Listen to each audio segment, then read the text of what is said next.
Hello, I am Alyssa O'Driscoll, and welcome to the Bay College Civics Corps third annual Civics Corps Experience podcast. The Civics Corps is a club at Bay College in Michigan's Upper Peninsula that focuses on civic engagement and intergenerational dialogue. Every winter semester, we work with Waging Dialogue to complete a training in civic diplomacy skills. To do so, Civics Corps members partner with people from different generations to discuss topics over which we might have differences or disagreements. We call this partnership a conversational dyad. The dyad model allows us to practice and build job ready skills anchored in methods tied to neuroscientific and historic memory. Each winter semester, we produce a podcast that is a meta dialogue, or a reflective practice that explores our dyad discussions. We will discuss our conversations, how this work developed our skills, and what we learned through the experience. So, without further ado, let's get started with a quick introduction of my colleagues. Sam Combs, Kaylin Johnson, Travis Mills, Chloe Pokovich, Abigail Rich, and Raina Silverstein. Guiding our conversation tonight is our advisor, Dr. June Cleese, and Waging Dialogue mentors, Dr. Alice Mayer and Mr. Matt Bogarty. Dr. Cleese will get us started with the first question. Alrighty, thank you, Alyssa. Well, folks, it's been a fun semester and I'm eager to hear about your experiences with your dyad partners. And so just to get started, we'll do a light question to warm everybody up. What topics or topic did your partner and you cover? What were the things that you decided to chat about?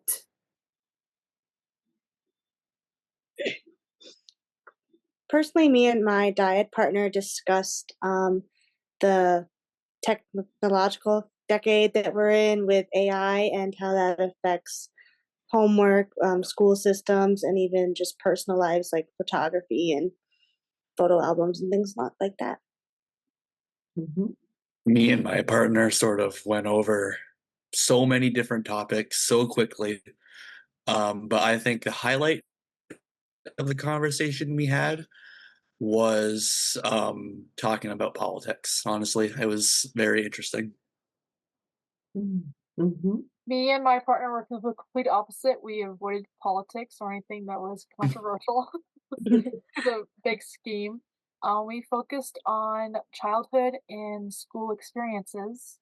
Since she had a very, I guess you could say traditional, she was in public school, where I went to several different ones, and so we kind of talked about different raising.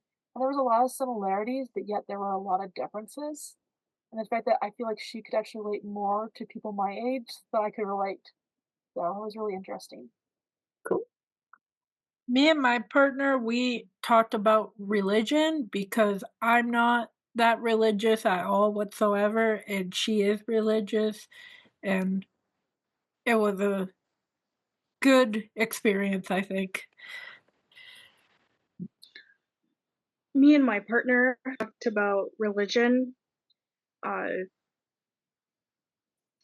politics, our political views, and just opinions, and trying to relate to the other side of things, as well as education and the world in general. My partner and I also talked about a bunch of different topics and ended up agreeing on many of those things. And the only thing we disagreed on, even slightly, was who we voted for. So we mostly talked about this previous rotation's candidates.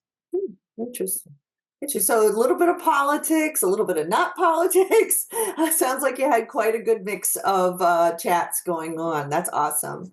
Well, we're going to keep the conversation going with Alice asking the next question. Okay. In your conversations, what was eye-opening or got you thinking about something you haven't before?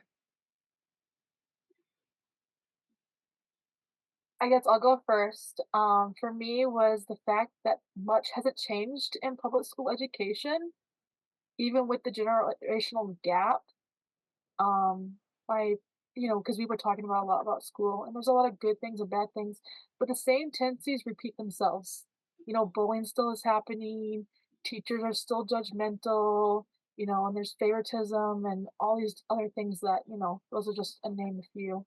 But it was really nice to hear that it's not like, you're always thinking like when you're in that situation, like it's only us, it's only us. Nope, nope, it's happening to everybody. So it was really Mm. interesting. Mhm, mhm. Kind of For I tying think into that oh, was, sorry, Travis, but no, go ahead, Sam. when we were talking about the school system, me and my diet partner, it was how different it is compared to like pre-COVID. But mostly not so much like bullying and like the social statuses and teachers. It was just how the curriculum itself has changed to be more geared towards online and Chromebooks and not really letting that expressive creativity and pen to paper thought process go on. So I'm sure we could have had like a four dyad going on describing how the school system has changed or hasn't changed. But sorry, Travis, you can go ahead. Yeah, no problem. I think with my partner, given the fact he was active duty in the U.S. Navy during the Vietnam War, um, the big thing that he shared with me that I never thought about was the perspective on war held by active duty military members at the time. You know, their thoughts on the war, especially his, because he was very against the fight in Vietnam, which to me was something that I'm surprised that that was true while also being active duty in the military and fighting against Vietnam. So I think that was interesting to hear. Think the generational gap is what really opened my eyes. I mean, I think, my partner being almost 40 but not looking it at all. She is a wonderful mother of two, and I think me being, barely 18 is my first voting, time going around to, her being experienced in this and seeing much more like she's much more informed than I am. She's much more seasoned than I am. She's seen, all the candidates that I was just a baby during were more towards, her first experiences. Um, the voters' ballot, she's looking at voting and I'm just being born. Um, I think she really opened my eyes to, a lot of perspectives that I hadn't considered because voting with family and a lot of voting with emotion. I think for me it was because I'm a little embarrassed how uninformed I was. Mhm. I realized that my partner and I often come to the same conclusions, but we reach different paths, or we take different paths to get there. We think differently and approach issues from different perspectives, but in the end, we often get to the same, and we land in the same place and figure out the same things. Mhm, mhm. It'd be interesting to hear more about that as this chat goes on, Keelan, for sure. Yeah. Who's for next? me, for me, it was how similar our beliefs were, even though I'm religious and my partner was not, but we still had a lot of the same thoughts about religion and how that shaped our thought process. But Mhm, mhm. so, because I thought, like, oh, we can't be that similar if, you know, they think this way and I think that way, but I was completely wrong about that. Mm. I think what was personally eye-opening about my conversation was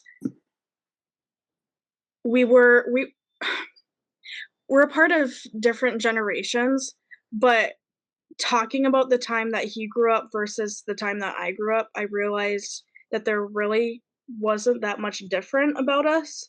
For instance, he was able to run the streets of the neighborhood and come back uh, not too long before the streetlights came on, and we're despite the world that we live in today, it's kind of similarly. We go to play dates and uh, spend summers, weeks with our friends.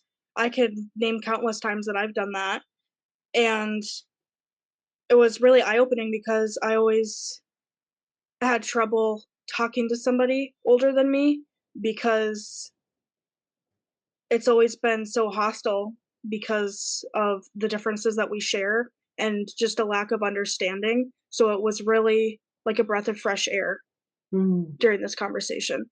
nice. Nice. That's nice. That's good to hear. Yeah. Yeah. So it sounds like we got some things to dive into as we go further with our questions. So let's look at the sort of the process of getting yourself ready for and into your conversations, because part of why we're doing this is to help build up skill sets, particularly in terms of having challenging conversations, or just getting more comfortable having conversations with people that might be different from you. So what fears did you have to manage or overcome as you prepared for and entered into your conversations, and how they unfolded? For example, did the conversation start to trigger any fight, flight, or freeze kind of reactions, which we talked about this term in terms of how that can affect, or our conversations or our ability to have effective conversations. So something like that. Or were there maybe words or phrases that detracted from or helped generate more understanding between you? So I guess what I want to say is, in that kind of collective of those little questions there, what did you have to confront within yourself to make sure that you were being the most present and engaged in the conversation so that it was an effective experience?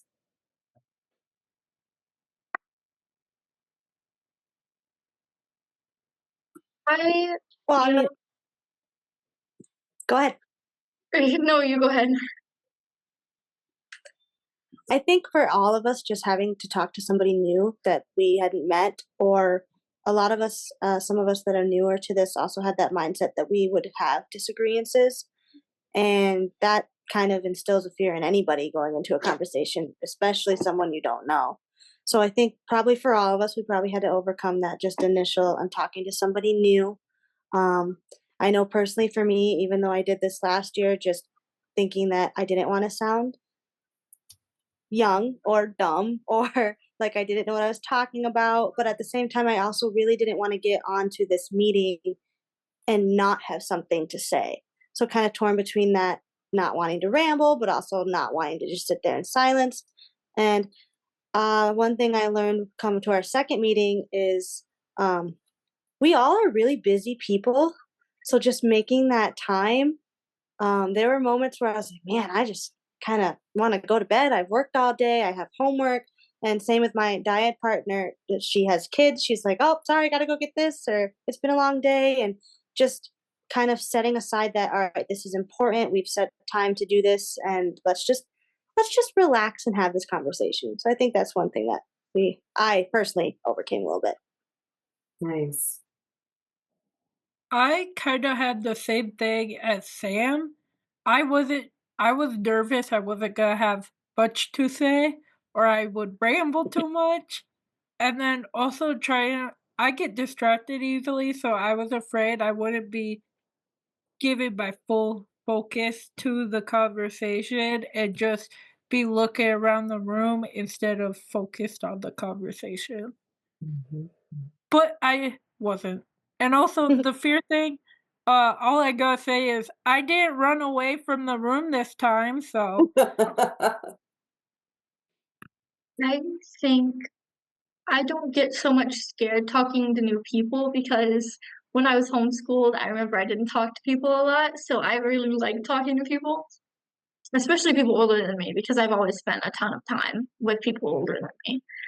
And my mom's always had older friends, so talking to older generations is something I've always done. But to talk to my partner, I did have that anxiety of sounding young and uneducated and stuff. I didn't want to give off any kind of wrong signals like, oh, she doesn't do her research, or oh this. Like I tried my best. I'm doing my best. And my partner was very comforting about that. You know, She was patient with me. She was a good listener. She gave me every reassurance that I needed to continue. Nice. Were there any examples of the kind of little reassurances that folks gave each other, whether Abby or anybody else, that you found that as the conversation unfolded, that there were those efforts to sort of reassure each other that, hey, I'm with you on this, like we're going to get through this? For I think a me, lot of just thanking, like, thank you for talking to me. Thanks for making the time, because it was important. And if there was an awkward pause, just kind of leaning into it and waiting for something, not so much pressure for me personally. For me, I was nervous going in there, and then she's like, "Relax, we know each other. It's not gonna be a big deal. We'll be fine. We're not gonna yell at each other and scream at each other." Right. So mine and I go ahead. Raina. Hi. I was a little bit on pins and needles because it turns out that my freshman year here at Bay, I actually failed out of her math class. So it was a little awkward in the beginning. And my brother also took her class and he did pass. So, but yeah, it definitely was our icebreaker. And so we had a little bit of a chuckle and then we were able to kind of get into it a little bit. So, but I like Abby, I personally don't have an issue talking to the older generations. And I didn't really grow up with a lot of people my age. And so I would rather go talk to somebody that's several years older than me than talk to somebody that's in my class. Interesting. Thank you. Who else wants to go? Again, just sort of that overview of the fears you had to manage, overcome, and anything that came up during that process that helped that along the way, or anything inside yourself that you really had to overcome. Yeah, so I actually knew my dyad partner before, and we had a similar conversation on the topic that we picked, and it did not end well the first time we had it before we had the dyad meeting.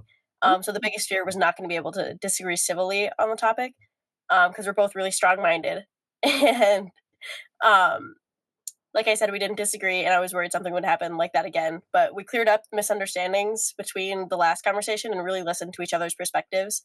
And the conversation went much smoother, and we were able to reach the same conclusion.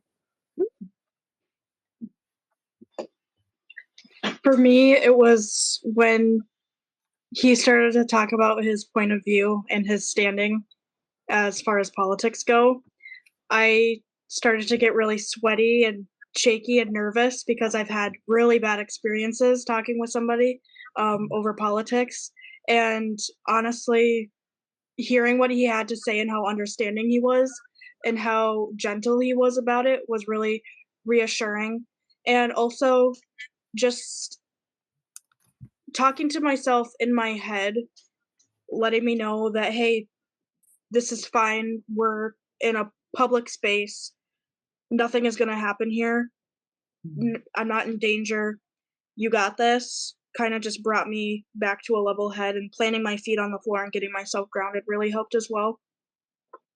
So a lot of that self-talk, right, that we can do to kind of diffuse our own fears and sort of maybe misperceptions of how it might go, where we're checking in with ourselves, kind of, right? Those processes. Yeah. Travis, did you want to share?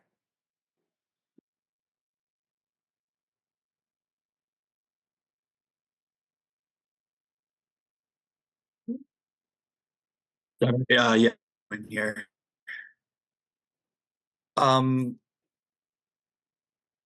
I was thinking about this question. Honestly, I don't think I have a really good answer to give for this one, to be honest. That's okay. That's all right. Yeah, no worries. If you didn't have anything that you felt you had to overcome, then that's a valid answer too. So was Yeah, there anything I else think that? that Oh, go ahead. I think that me and my partner just got along really well, and he was really easy to talk to. So maybe, as Sam said, I had the initial fear going into it, but then that was quickly like gone Right. once he actually started to talk. So Right. yeah, Did anybody else have that sort of that internal coaching that you did, like what was mentioned with how Alyssa expressed that you kind of coached yourself through some of those thoughts at different points? Did you have any other have moments like that that you also did some coaching? I think I had a little bit of an advantage having done this last year. Chloe might have felt the same. Just when I would get that moment of kind of anxiety, just thinking, okay, first off, we are not graded on this. Second off, I did this last year and I was fine. Everything worked out great. Just just talk and have the experience and enjoy it. That was kind of what really helped me in those anxious moments. Just remind yourself that I'd done it before, and it wasn't the end of the world, and it won't be the end of the world this time either. Mm-hmm. Mm-hmm. Yeah. Yeah, I agree with Sam completely. I had to remind myself, "Hey, I did it last year. Nothing bad happened. We didn't scream at each other. We didn't get angry at each other." And then I also told myself, "I know this person. I've talked to this person before. I can talk to this person again. They're not gonna scream at me. They're not gonna yell at me. We Mm-hmm. know how to communicate, hopefully."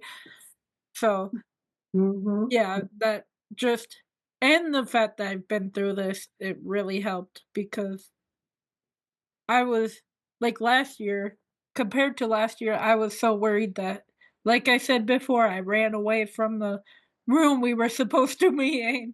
But so just having that extra experience helps. Gotcha. Gotcha. Yeah. Yeah. Well, if everybody is good on that question, or if there's anything else you'd like to add, if not, we can segue over to the next question, which Matt will ask. Yeah, so the next question, pardon, the next question is about how you think that the generational differences between you and your partner shaped the conversation. And we've actually already delved into that quite a bit. So I'll invite anyone who wants to expound on what they've already said to do so. I'll also add, for additional discussion, a number of you have mentioned that you disagreed or that you agreed on a lot of fundamentals, but then you arrived at a different ultimate conclusion. So, Kaylin, you mentioned that. Abby, you also mentioned that you and your partner agree on most everything that you talk about, but you voted for different people, and obviously don't reveal your personal political preferences. But if you want to talk about that as well, I'll put that out there.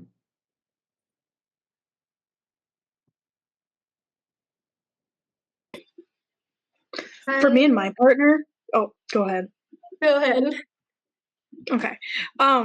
So for me and my partner, he, like I said, he grew up in the 80s, and since our conversation was pretty much mainly about politics, we kind of, he shared that being conservative or liberal were two entirely different things back then, and how the narrative kind of did a flip flop, and also just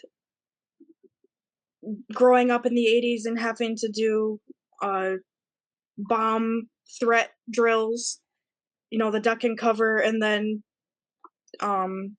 which isn't really a difference. I guess now that I'm thinking about it, but schools now you have to go through shooter drills.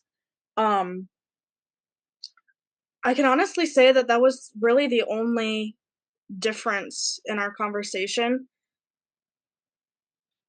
Our second conversation, we really made it our goal to try and find some differences and kind of learn how to navigate that kind of conversation, but no matter how hard we tried, we just couldn't find anything that was different. It was interesting.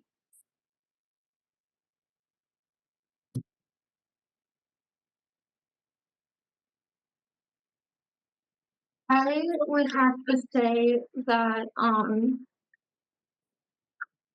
I think I was expecting a bigger generational gap when I originally started this project.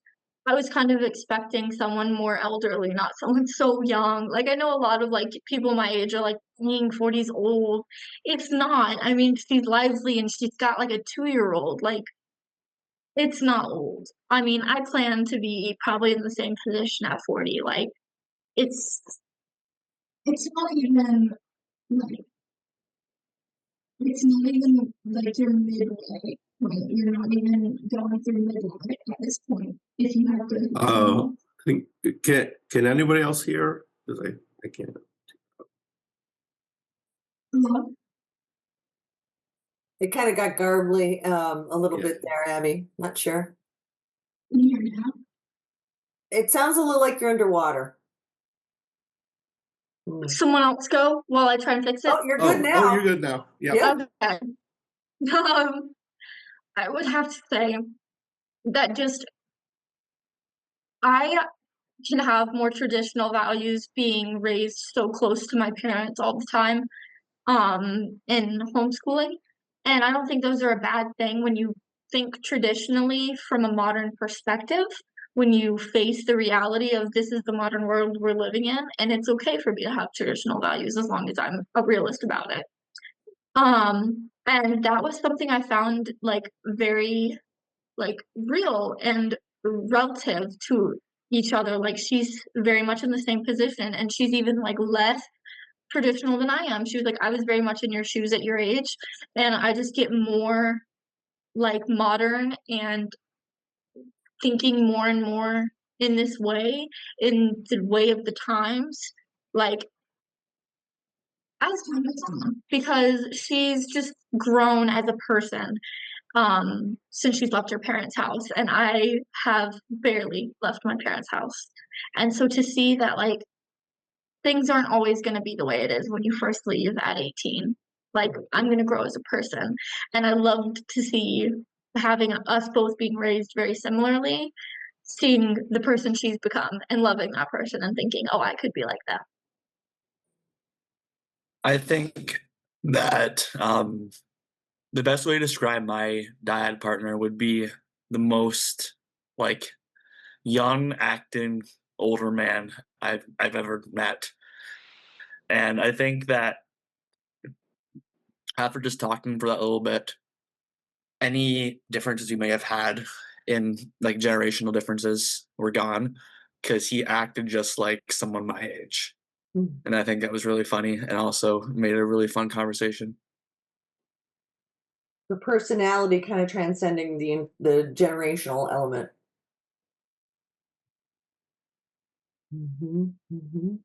Other thoughts from the question that Matt asked? Yeah. The only generational difference that we really had was how we were raised. She was always raised religious. She went to Sunday school. She went to um, all the religion things that I don't really know anything about because I was never raised that way. But she always went to them, and I didn't go to church. I didn't do anything until middle school. I went to church with one of my friends one time, and that was it. I think for me, for the generational differences, I kind of started realizing that I'm more along the age line of my dyad partner than the generational difference that we talked about. So I guess we kind of had a 4-part. We had her experience with technology, Google, email, AI, my experience, her kids' experience, and then we kind of moved on to what that could look like futuristically for her future kids, my future kids, or our grandkids. So it was just kind of, I mean, I was homeschooled as well, like a couple of the others in the group here, and we didn't have the internet, I think, until I reached like 10th grade, just because we would go to the library and we would use their internet. I still have my library card. I still go and rent books. Just having that kind of more physical copy than when I went and sat in the school for a class last semester. I think I saw one classroom that had actual books in it. It was all Chromebooks now and all um, tablets. I saw one pencil case and it got left under the seat for the rest of the semester, not touched, with pencils and pens in it. It was so different. And even from my diet partner's perspective, you would write out your homework and then you turn it in. If my mom couldn't read my handwriting, she'd hand it back to me and tell me to try again. Now you're typing things, and I tried one semester. Sorry, Dr. Cleese, I did try this once. I tried to voice to text my assignment just to see how it would come out on paper. And I did go back and fix it, but because it was awful, just the voice to text itself wasn't even capturing what I was saying, even though I was saying it to my iPad. And then going back through and writing it down and then transposing it, the thought process is so different. And just helping the kids that I did help in the public school system and even at church now when I go, it's kind of almost sad to see how the writing skills are lacking, reading skills are lacking, and a very big sentimental value is lacking as far as what people keep, like pictures, coloring pages, just, a plus on a homework doesn't even get hung on the fridge anymore, kind of thing. It's more like, oh, I saw in your grade book online that you got an A. That even the report cards are digital now. It's just more. I'm not saying that there's not any creativity, because there obviously is. There's so much more people can do with arts and soundtracks, music, and everything now. It's just the originality behind it, I think, is starting to lack. And that's where we kind of worked our generational differences to see how it's gotten better and gotten worse at the same time throughout our lives and to her kids and future kids. Interesting. Yeah. Other thoughts?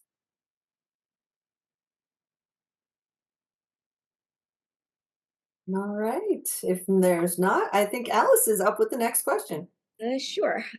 What did you learn about yourself through the process, and how did your partner's responses shape the experience?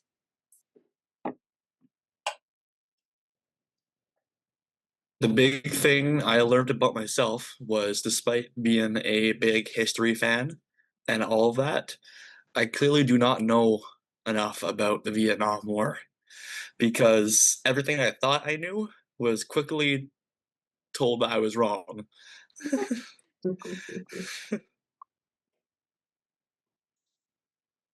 For me, I realized that sharing my story, especially the parts that are like layered or emotional, isn't actually as scary when the listener is really present.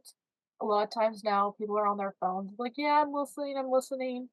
And so I've kind of created this ground rule for myself when I'm talking to people that if they're on their phones, I just stop talking because they're clearly not listening to me, which drives my mother crazy, but it helps us be on the same page. Otherwise, there's a lot of miscommunication. And Mm. I also learned that I don't have to have every word perfect for my message to come through. Especially with my learning disability, it makes it very hard for me sometimes to understand words or even pronounce or write or read them. So I have a lot of issues with like even speaking because I'm like I don't want to pronounce the wrong word and then have people not understand what I'm saying. But this has actually really helped me calm that down and not be so paranoid about it because then I start to stress out, which then makes my speech even worse. So Right. just taking a breath and having that pause that's somewhat awkward actually kind of helps calm me down and makes it a more enjoyable experience. Interesting. So, That's a real powerful insight there, Rena. yeah. Yeah. What I realized about myself was that I'm I was heavily biased towards religious people. I had my own set thoughts of how they act and how they behave and what they think, and even like to the way they vote. And I thought it's like this, this, this, and this, and that can't change. But then we talked about like other stuff that we support and stuff, and a lot of the stuff we support the same things. So I'm like, well, then I guess not every religious person believes it like this, and they do have their own beliefs. They do have their own belief system and set beliefs. So that was really what I learned about myself. I kind of want to piggyback off of Chloe there. I had a similar experience with my conversation. I learned that I really shouldn't judge a book by its cover.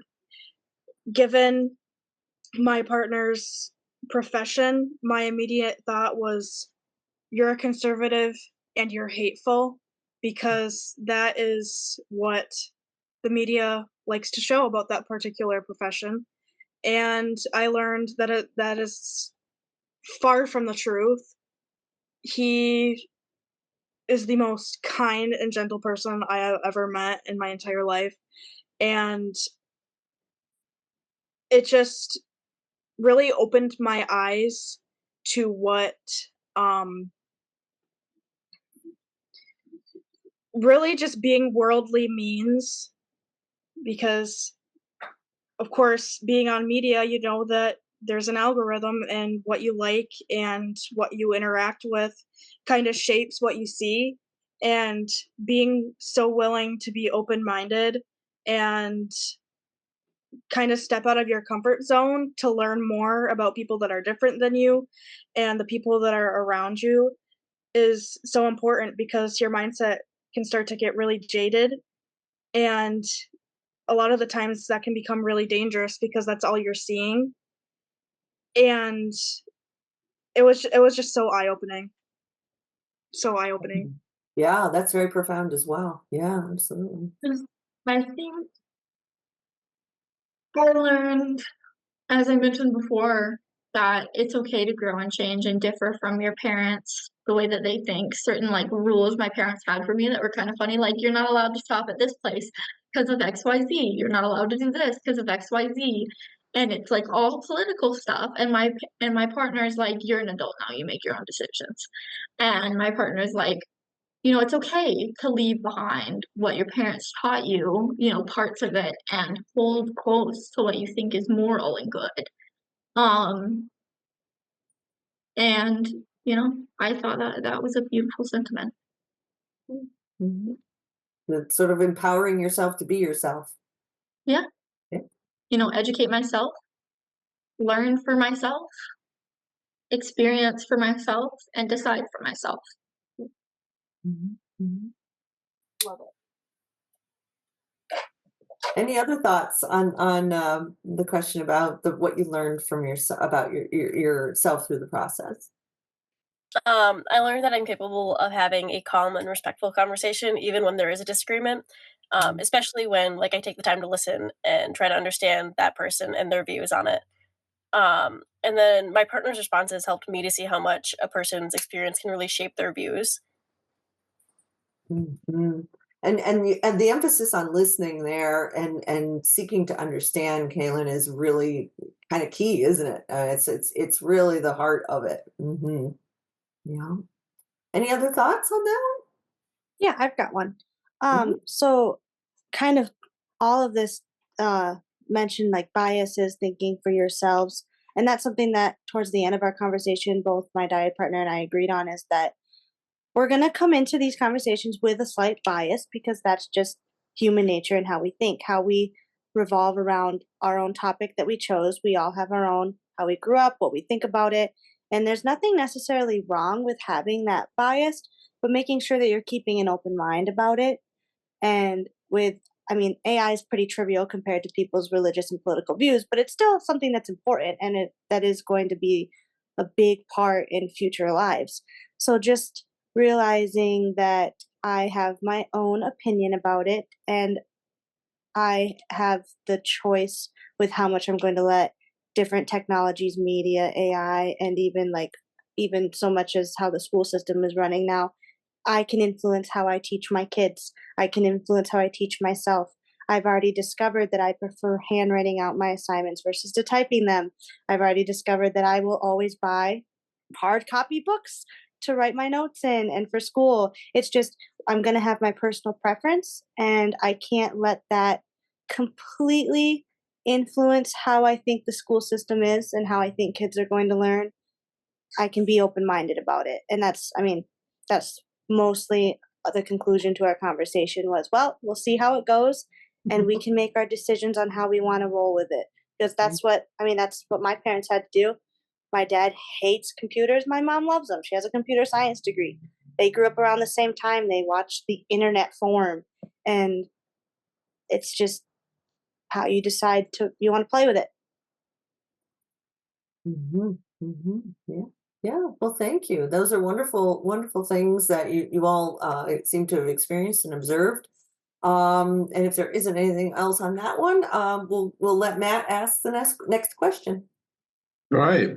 What did your partners appreciate about the dyad experience?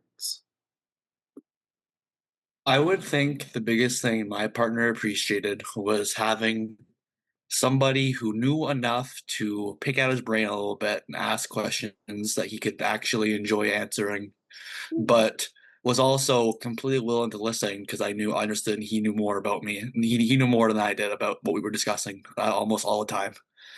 And I think that, obviously, I didn't ask him, so I can't confirm this, but I would assume that would be just having that sort of one level below you to listen and also be able to question back sometimes is something that he appreciated. I think my partner, she said that she thinks it was seeing the process of a first-time voter voting the way I did, and she found it very interesting and especially appreciated how reflective I was on my choices. My partner really appreciated the chance to sit down and have a real conversation in person, because especially when things can be so misunderstood through text messages and even calls because they aren't face to face. And he liked hearing things from my point of view, especially on topics that we did initially disagree on. And it helped both of us better understand where the other was coming from. My partner was appreciative of just sitting down and having someone listen to her point of view, even though I'm not religious and she is, just having someone listen to why she's religious and why she believes that way. It was just something that never really happened before, because we don't really go and sit down and talk to people about whatever subjects we talk about during this process. We just talk about random stuff mostly. Or if we do sit down about some of this stuff, then someone ends up banging the other person's head off. Well, yeah, especially when it's more of a reactive versus something that's intentional, right? Yeah. Which is why we touch these things with a 10-foot pole. But good still to practice, right? Good still to practice. Yeah. Alyssa, looks like you were going to add something. Yeah. My partner really appreciated the opportunity to explore and examine the things about himself and his experiences. Due to his profession, he mentioned that it's more about the person sitting in front of him and what they're going through more than it is about what he's going through and what he needs to sit and reflect on. So I can imagine how stress relieving the conversation was, and kind of like a weight being lifted off of his shoulders, being able to just have the roles flipped to where he's the one talking and the person in front of him is the one listening.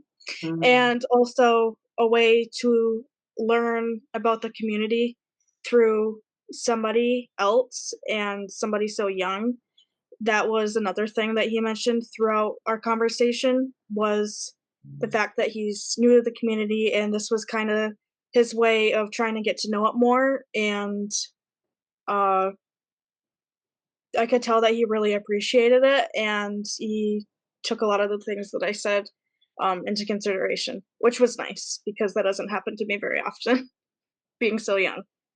Mm.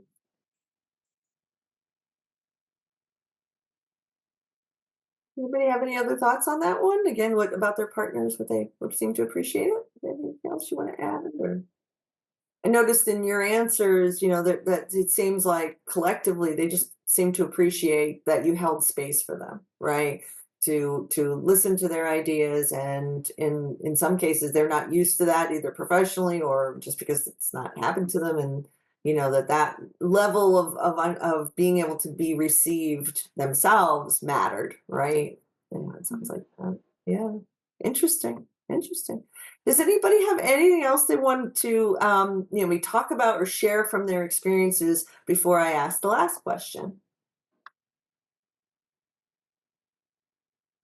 I think for me personally, I know that you really didn't really talk about this, but I lean a lot on nonverbal communication, and it's really nice to actually be able to have that conversation in person. I know a couple of people mentioned about, phone calls and text messages versus in human contact. I've just noticed that a lot of miscommunication, a lot of opinions can be made, by text messages, by phone calls, because you can't see everything, you can't hear everything. When somebody's texting you, "Oh, good night," after having a difficult conversation, is that them saying, "Oh, nicely, good night," or is that them saying, "Good night, I don't want to talk to you anymore"? Like you don't hear that, you don't see it, so it's really hard to gauge that. And so I really appreciated being able to actually have this conversation with somebody that I didn't really know, face to face, in person. I think that's such a real critical point, Raina. Absolutely. Can I add something association to this? I spend a lot of time on social media and a lot of time in my office talking to people one to one. And one thing that's become clear is face to face, it's harder. You're more anxious, but it's more genuine, and you tend to give the person the benefit of the doubt. You're listening actively, and you're communicating in a way that the other person can hear, and it tends to start out with empathy and a bridge. In social media, the opposite happens, that you're dehumanizing, and all you get are words on a page, and you're triggered to say that's not right. So somebody can say the sky is blue. Face to face, the other person will say, "Oh, I love blue skies. You want to go for a walk on Saturday?" You say the sky is blue on social media, and somebody will say, "You idiot! Don't you know it's pink at sunset?" Mhm. It's important to keep that in mind. Well, and what the other element of it is that when we're together, we're more what we call embodied, right? When we're on social media, when we're texting, where are we living? We're living in this mental space. And when we're actually physically present and able to interface with another human, there's that nonverbal, but there's other elements of cues that people give off too, and that allow that in more enriching experience. And so, sure, going into that initial being in proximity of a person is scary. But as Dr. Alice was mentioning, it's definitely gives you a better understanding of what is being said, how it's being said, how the person's reacting. And I hope it'll encourage you to think about kind of when to hold them, when to fold them. Like, okay, you're texting with somebody and it's not quite, you know what I mean? And you can say, is texting the best modality for this conversation? So sometimes you have to ask yourself, what is the best modality for the conversation that you need to have? Is it text? Is it email? Is it phone call? Is it in person? And if you can't have the ideal, what's the next best, right? For effective communication around that, for sure. Any other thoughts? Those are some great additions to the conversation. Anybody else have anything they want to add before we go to the last question? Yeah, that kind of helps with what my diet and partner and I talked about, because of I did have to do a Zoom call with her because we are many miles away. But the distractions that come with this barrier we have, even now, I mean, you can see that even though we're all in on this podcast, the distractions are still, I mean, you guys saw my dog. The distractions are they're there. And it's just kind of something that I appreciated last year being able to meet in person despite that initial fear of meeting someone new, just because you had to force yourself to be present and in that moment and listen better. And like Raina was saying, last year I made it a point to not have my phone on when I was talking to my dyad partner because I wanted to listen. On this Zoom call, I can forget to turn my phone off. I'm using a tech device that is going to send me notifications every 5 minutes that you can see. Yes.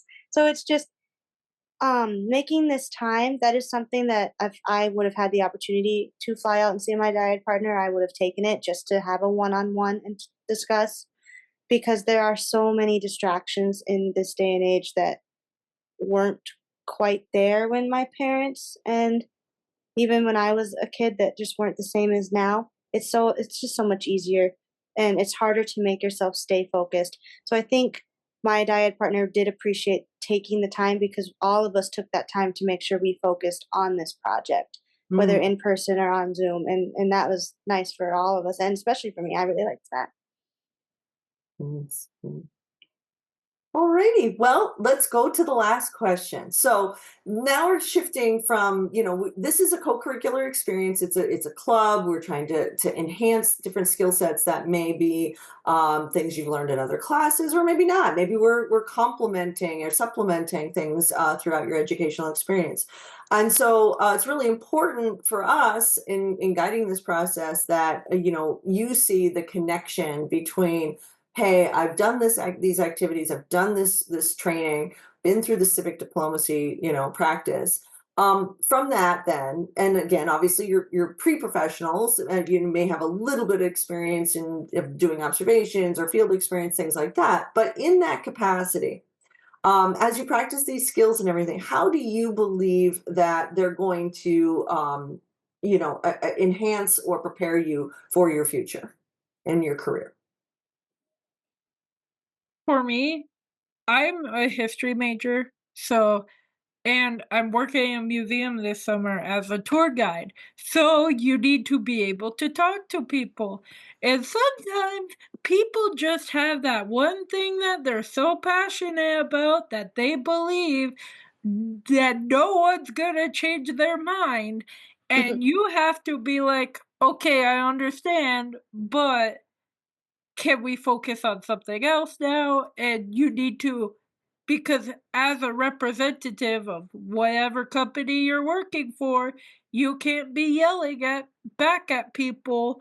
You need to be able to have a communication and not scream at them to be quiet or whatever. Mm-hmm. You have to find ways to handle that, and the more you practice, the more you get comfortable doing that. Yeah. Mm-hmm. I think that for me, going into law enforcement and majoring in criminal justice, just as Chloe said, it's like everything you do in law enforcement almost always involves talking to people. And oftentimes you'll find those people are of different ages and different generations than you.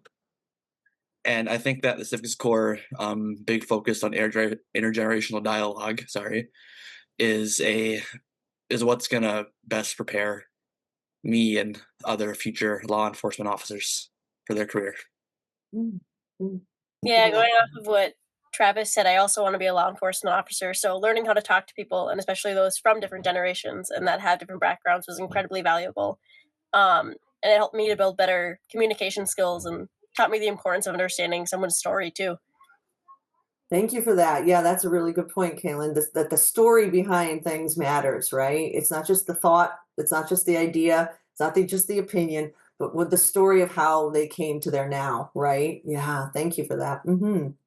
Additionally, also being a criminal justice major and wanting to go into law enforcement, everything they just said, but also learning, cases and learning thick skin. You can be 100% right and be talking to someone who's 100% wrong and thinks they're 100% right.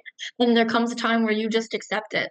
And that's the most sure thing to do. And if you can't do that, don't go into a people profession. If you can't just be okay with them thinking you're the dumbest person and you knowing they're the dumbest person, don't go into a people profession, especially not law enforcement. If you can't handle your temper, if you can't handle someone thinking you're wrong or throwing insults at you, don't go into a people profession. That element of building up the tough skin, right? It does take practice and it does take resilience. And that doesn't mean it won't be easy when negative experiences do occur. But at the same time, you're going to know that you've done the best you could do in your professional position to maintain what you need to do and achieve the things you need to do. Yeah, absolutely. For me personally, I'm going into business administration and accounting, and so the skills are were a lot more relevant than I thought. It's numbers. Do you really have to talk to anybody? But active listening, emotional awareness, and clear communication are actually really crucial. Mm-hmm. Dealing with clients and coworkers, and especially handling sensitive financial material. Um, I ended up taking over our churches as treasurer of our church, and so that really brought that to light this semester for me because I didn't really realize like how much information you've gotta know, but also can't be sharing. But then you also have to address some of it, and how do you go about doing that through everything? And so this actually really helped me be able to actually accomplish that a lot more professional manner than I would have. So. Oh, nice. Thank you for sharing that, Raina.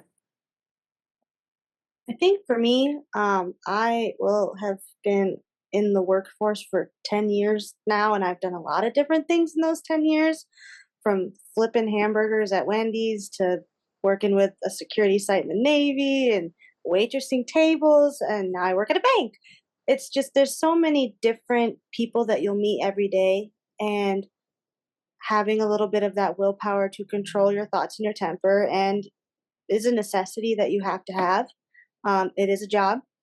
You're going to meet lots of different people that have different opinions, even if they are just getting a burger from you. They're going to have a thought. And just, you still have that choice to either feed into the conversation or to also not feed into that conversation and just do your job and walk away. I'm currently a history major. I do have a criminal justice degree, so I worked a little bit in that area too. And like I mentioned earlier, no matter where you work, you're going to meet lots of people that have lots of thoughts. And I also have lots of thoughts, and I talk a lot and have a lot of ideas. And not everybody wants to listen to my ideas, just like I don't want to listen to everybody else's ideas. And that's just how it is. So for me, I think what I had to learn the most was making sure that I made the time to listen as much as I made the time to talk personally. That's something I learned last time with my dyad partner too.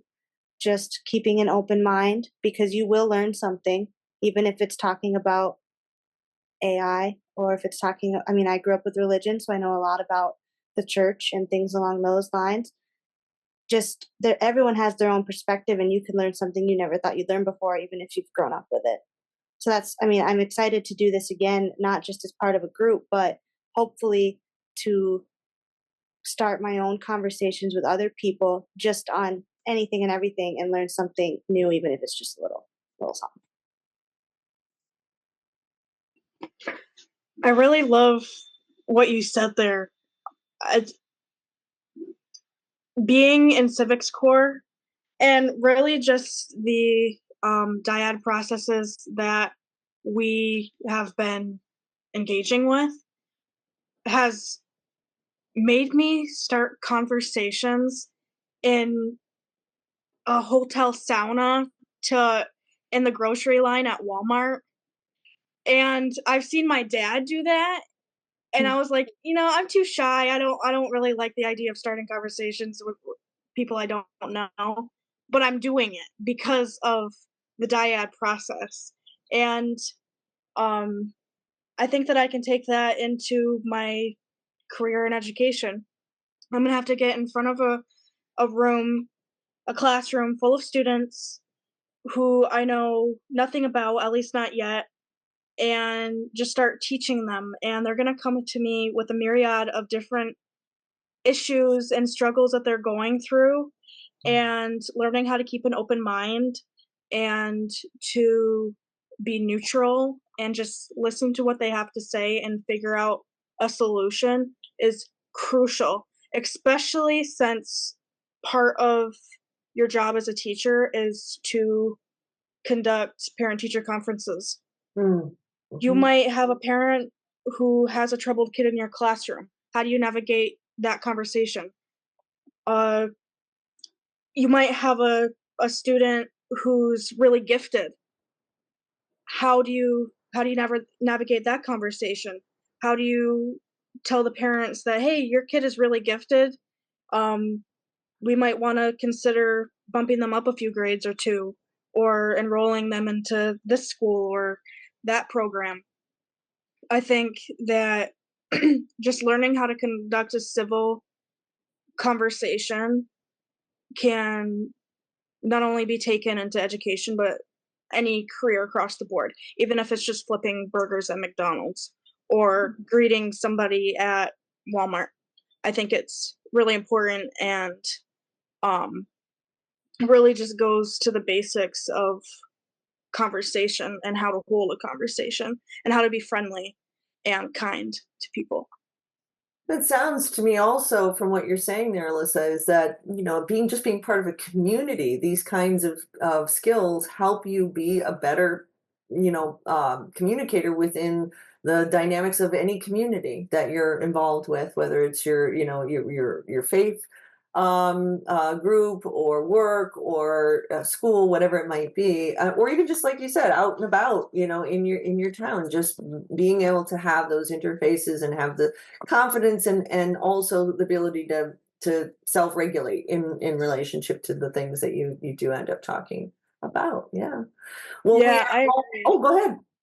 Well, I was just gonna add, I think it's also just not only having the conversation, but talking about a conversation too, and Yeah. kind of just listening to everybody else and their experience. Yeah, thank you. Thank you. Yeah, because that's the piece we often kind of forget. We'll have a conversation, and sometimes we hyperfixate on one or two things about the conversation that we perceive did or did not go well. But when we kind of have a broader perspective and we look at the conversation from this sort of meta self-regulatory perspective, it shifts the focus, right? It shifts the focus and allows us to see different things differently. And it always is helpful sometimes to sit down and talk to somebody because maybe our perceptions aren't quite, you know, where we're coming from fear, or maybe we're whatever self-judging in a way that sometimes these kinds of meta conversations really do help clear up our own thinking about our thinking, right? Which is where the meta element comes in. Does anyone have anything else they feel compelled to share before I say my little piece here at the end?